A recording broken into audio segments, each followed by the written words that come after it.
श्री परमात्मने नमः। ओम श्री सत्य गुरुदेवाय नमः। मन में उथल पुथल को शांत कैसे करें?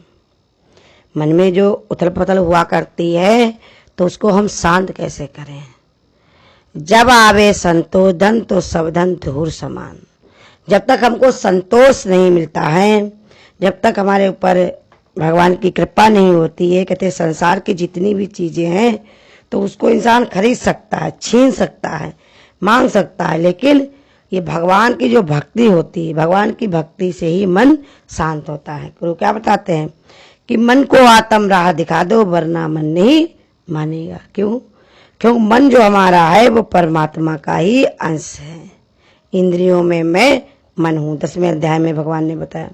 तो इसलिए भगवान ने बताया कि जो मन में भगवान की भक्ति भर लेता है, भगवान की तरफ उसका रुझाव हो जाता है, जुड़ाव हो जाता है, तब भगवान कहते हैं मैं उनके अंतःकरण में ज्ञान रूप दीपक को जला देता हूँ, जिससे वो अपना ज्ञान करके भगवान की भक्ति करके अपने को परमात्मा में मिला लेते हैं। अब मन भी हमारा तभी उथल पुथल इसकी शांत होगी जब वो अपने रास्ते पे जाएगा। देखो तुम भी अगर रास्ता भूल जाओ, कहीं गए हो तो तुम भी बड़ा परेशान हो गए कि पता नहीं रास्ता हमको मिलेगा कि नहीं, अब हमको दिशा भ्रम हो गया है, कोई हमारे घर आएगा कि नहीं, पता नहीं लेने आ जाएगा कि नहीं, हम घर अपने पहुंच पाएंगे। ऐसे उथल पुथल रहती है मन में। ऐसे ही भगवान कहते तुम हमारे मार्ग को अपना लो और सीधे सत्संग के अपनी प्रीति जोड़ लो, तो भगवान ने कहा समय आने पर तुम हमसे ही मिल करके एक हो जाओगे। अब जब तक तुम्हारे पास आने की मन नहीं बनाते हो, जब तक इधर तुम नहीं बढ़ते हो, तब तक तुम्हारे मन में उथल पुथल मची ही रहेगी। मन में अगर उथल पुथल ना हो तो सत्संग की हमको क्या जरूरत, लेकिन है, इसलिए सत्संग भजन में बैठा जाता है कि जितनी देर हम भगवान की भक्ति में अपने को जोड़ेंगे उतनी देर सब कुछ हम भूल जाएंगे कि संसार में क्या क्या बना है, कैसे कैसे बना हुआ और यहाँ पर क्या क्या हो रहा है। इसलिए भगवान ने कहा मन को अपने परमात्मा में लगा करके रखो। अब जब तक परमात्मा में नहीं लगा पा रहे हो तब तक अपने मन को गुरु कहते हैं कि उधर कोशिश करो कि जो उन्हें समझाते रहो। देखो 12वें अध्याय में भी भगवान ने बताया कि अपने मन को अगर तुम्हारा मन ऐसे भगवान में लगता है तो अभ्यास के द्वारा बार बार उसको समझाओ अपने मन को कि तुम यहाँ पर संसार में जाओगे तो तुमको क्या मिलेगा। संसार में सब दुखी हैं, सब परेशान हैं, तो उन्हीं से तुम प्रीति करना चाहते हो, उन्हीं के साथ उठना बैठना चाहते हो, उन्हीं में अपने मन को लगाना चाहते हो, तो तभी तुम भी दुखी सुखी हो रहे हो। अब वही अगर तुम परमात्मा में अपने चित्त को जोड़ लो, भगवान में मन लगा लो, तो तुमको एक मिनट खाली भी नहीं रह पाओगे। जैसे एक जो था, एक सेठ जी जो थे, तो उनके वहाँ जौन है एक बार एक जौन है वो मिलने के लिए आया, एक नौकर मिलने के लिए आया। नौकर से बाहर घूम रहा था, कहा हमको कोई नौकर रख लो, हमको कोई नौकर रख लो।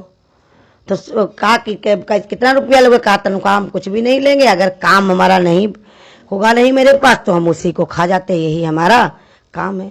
दूध था वो, नौकर नहीं दूध था। तो सेठ ने सोचा हमारे घर में तो दुनियन काम है, बहुत सारा काम है, इसको लाओ रख दे, कभी छुट्टी नहीं मिलेगी, फ्री में कुछ हमको देना भी नहीं पड़ेगा। उन्होंने लालच में उसको रख लिया। वो भैया फटाक से काम खत्म कर देता और फिर खाली को कहता हमको कोई काम बताओ। वो दालों में दाल मिला देते, तरह तरह की इधर से उधर कर देते, चावल भला देते, कहीं कुछ कर देते, कहीं कुछ करते, बड़ा परेशान। फिर वो खाली होके बैठ जाए, फिर वो खाली होके बैठ जाए। तो भाई बड़ा परेशान हो गया वो सेठ। तो एक संत वहीं रहते थे नगर में, क्योंकि बिना संत के बिना गुरु के किसी के, भगवान ने कहा, मुश्किलें आसान नहीं होती हैं। तो उनके पास गया, कहा हम बड़ी आफत में फंस गए नौकर रख करके, अब वो ऐसे ऐसे हमको परेशान करता है। तो गुरु ने कहा ठीक है, अब वो तुमको परेशान नहीं करेगा, जाओ उसके लिए क्या करो, हरे हरे बांस की सीढ़ी बनवा दो ऊंची ऊंची, और जब वो खाली हुआ करे तो उससे यही कहो कि इसी सीढ़ी पर चढ़ो और उतरो। तो वो सीढ़ी गुरु हमारे बताते कौन है? ये सांसों सांसों से भगवान का जाप करना, भगवान की भक्ति करना, भगवान का ध्यान करना, भगवान का विचार करना। जितना जितना हम गुरु कहते उसमें रमे रहेंगे उतने उतना हमारा मन ये संतुष्टि पाएगा, शांति पाएगा, क्योंकि इसको मालूम है हमारा यही पता है, मेरा यही स्वरूप है, दूसरा और कोई रूप नहीं है। संसार में लोग दुनिया के दिखावा के लिए, तरह तरह के बढ़ावा के लिए तरह तरह के काम करते, मन को अपने नहीं जीतते और दुनिया के काम करते हैं। देखो अष्टावक्र में वो भी बताया, अष्टावक्र ने जनक से क्या बताया कि जब तक तुम अपने मन को मुट्ठी में नहीं लोगे, जब तक तुम अपने मन को ये नहीं समझाओगे, बताओगे कि नहीं कि संसार में कुछ भी सार नहीं है, मन तो माने मनमोहन का है, बस उसी में लगाओ, नहीं तो संसार में तो असार ही भरा हुआ, यहाँ कुछ भी मिलने वाला नहीं। पता नहीं कितना कौन कौन करते रहते हैं कि वाहवाही के लिए, कभी सास बहू के लिए करती, बहू सास के लिए करती, लड़की के लिए, परिवार के लिए, लेकिन एक समय ऐसा होता है कि सब अपनी दुनिया में मस्त होते, बड़े बूढ़े किनारे पर ही पड़े मिलते हैं।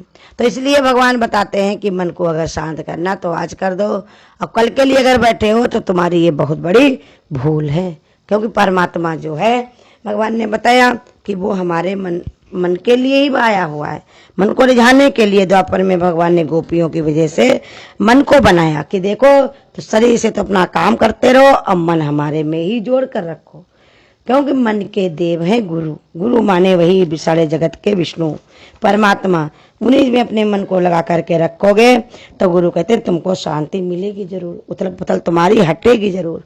उथल पुथल हमारी क्यों आती है? क्योंकि हम बेमतलब में ही अपने मन को इधर उधर रमाकर और लगा कर रखे हुए हैं।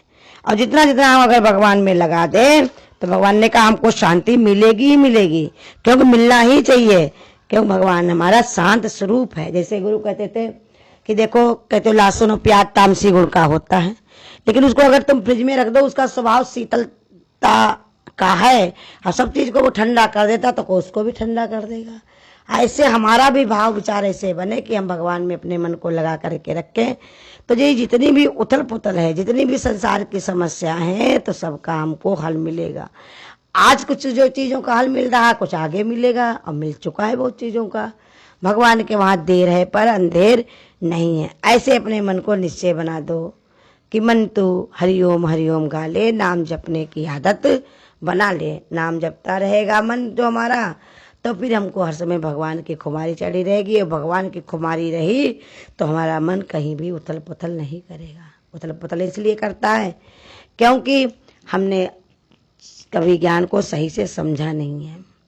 जिसने ज्ञान को समझ लिया तो वो बिल्कुल मौन हो जाते हैं, ऊपर से बोलते हुए भी अंदर से परम मौन है, क्योंकि अब उनको कुछ भी किसी से नहीं चाहिए, न मांगना न किसी को देना। सब कुछ उसी का है, पहले भी उसी का था, आज भी उसी का, और हमेशा उसी का ही रहने वाला। उसके लिए चिंता करने की हमको कोई जरूरत नहीं है, लेकिन मन अपना माने तब।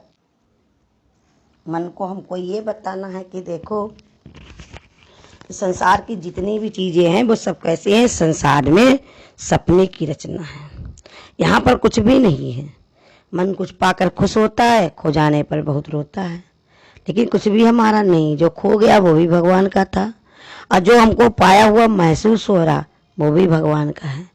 आज हमको हमें लग रहा मेरा है तो दुखी होता। जैसे बताया कि एक भाई जो था, रात्रि में उसने स्वप्न देखा कि उसने अनेक प्रकार के उसको सुख मिल गए हैं, सारी पृथ्वी का राज मिल गया, बहुत सी उसकी रानियां हैं, सभी के साथ वो प्रेम से रह रहा है, बहुत बढ़िया बढ़िया मोटरसाइकिलों पर घूम रहा है, बढ़िया बढ़िया गाड़ियों पर घूम रहा, राजा महाराजा बन करके, खाने पीने के जितने भी पदार्थ हैं सब उसको सब मिल रहे हैं।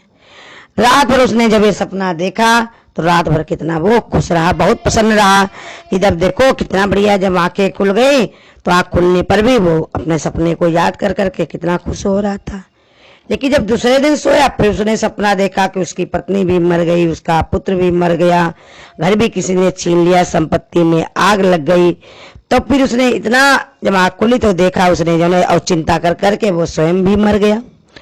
अब जब दूसरे दिन उसकी आंखें खुली तो वो इतना दुखी हो गया कि देखो कि जो है हमने कितना कल खुश थे, अब आज कितना दुखी। तो वो सपना था। ऐसे ही संसार में हमारी भी दशा है। मन में उथल पुथल क्यों रहती? क्योंकि सपने में ही हम खोए पड़े हैं, सपने में अपने चित्त को लगा लिया है कि सपना जो है कि ये सब कुछ हमारा है, लेकिन यहाँ कुछ भी नहीं। तुम ही किसी के नहीं हो, कोई तुम्हारा नहीं है। हम दूसरे को कह देंगे कि इनको इतना प्रेम नहीं है, इनको एक अहंकार है, लेकिन ये सब हम कैसे देख पाते? क्योंकि ये सब हमारे अंदर हैं, तभी हम तो दूसरे को देख पाते। तुम कोई बिया पेड़ को ना पहचानते हो, वो तुम्हारे सामने आ जाए तो तुम कैसे जान पाओगे?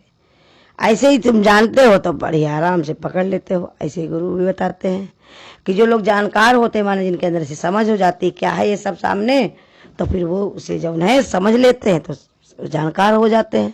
तभी तो भगवान ने गीता में कहा भी है कि जो तत्व से हमको जानता है तो दुख सुख से सबसे वो परे हो जाता है, क्योंकि मालूम है उसको कि जिंदगी है तो ये सब चलता रहेगा, उथल पुथल भी होती रहेगी। जैसे दिन हो रहा, रात हो रही, कभी बरसात हो रही, कभी गर्मी हो रही, हमेशा ये सब चलता रहेगा, कभी भी रुकने वाला नहीं। तो उथल पुथल जिसकी शांत हो जाती है तो ज्ञानी जो होता है वो तत्व से भगवान को जान लेता है, तो उसको अब कुछ जानना शेष नहीं रह जाता। वो जान लेता है कि सब कुछ भगवान का है, तो हमारा जब कुछ है नहीं तो उथल पुथल कैसे मचेगी। जैसे तुम्हारे पड़ोसी के घर में कुछ भी हो रहा, बन रहा, बिगड़ रहा, लड़ाई हो रही, दंगा हो रही है, तो अपने घर में बैठे हो तो तुम्हें कौन चिंता पड़ी है। ऐसे ही भगवान का जो भक्त होता है तत्व से जान लेता है, वो भगवान में ही संतुष्ट होता है, उसको संसार की कोई भी चीज में मन उसका नहीं जाता। वो परमात्मा अपनी प्रेम करके, अपनी प्रीति लगा करके अपना उद्धार कल्याण वो कर लेता है। तो गुरु कहते हैं लेकिन तुम अभी अपने मन को ही नहीं जीते हो, अभी वही मुथल पुथल मची पड़ी है, कभी अच्छा कभी बुरा, कभी तुम्हारे मन का कभी नहीं हुआ। गुरु कहते नहीं, मन का हो तब भी भगवान का समझना कि आज भगवान की बहुत बड़ी कृपा हमारे ऊपर है तो हमारा ये कार्य हो पाया है, और नहीं हो तो समझ लेना कुछ ना कुछ इसमें राज था भगवान का, जो भगवान हमको ये दिखाना चाहते थे, बताना चाहते थे। अब हमको ये बात को सोचना चाहिए कि भगवान कैसे न कैसे हमको अपनी शरण में लेगा। अब कैसे भी ले, कैसी भी स्थिति परिस्थिति हमारे शरीर के क्या कर्म पड़े हों, तो इसलिए भगवान बताते हैं कि जो धीरजवान होता है उसको चिंता करने की कोई जरूरत नहीं। वो अगर भगवान की भक्ति में रमा पड़ा है, पूजा पाठ करता है, भगवान का भजन सत्संग करता है, गीता पढ़ता है, रामायण पढ़ता है, तो कोई बात नहीं, वो उसी में ही रमा और लगा रहे।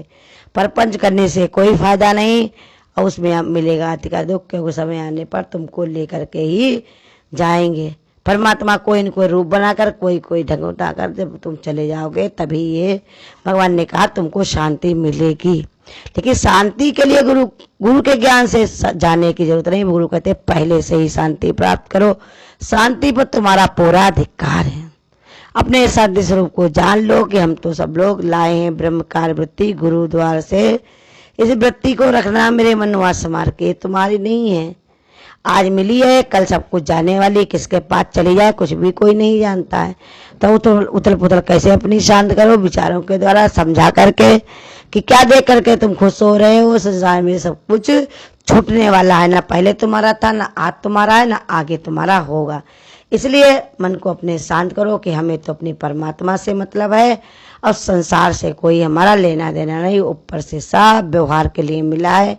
शादी में जाते उनके घर में क्या क्या गड़बड़ी, तुम तो काल पकड़ते हो या जो भी पकड़ते हो और लेकर के अपने घर आते, तुम्हें कोई मतलब नहीं। ऐसे भगवान भी न्यारा है, हम लोगों को भी न्यारे होने की कला रोज सिखा रहा कि कुछ भी करते हुए सीधे बता दो कि भगवान तुम ही हमारे अंदर बैठ के प्रेरणा डाले, तुम्हारी ही मर्जी है और तुम्हारी ही मर्जी से सब कुछ हो रहा है। हरिओम।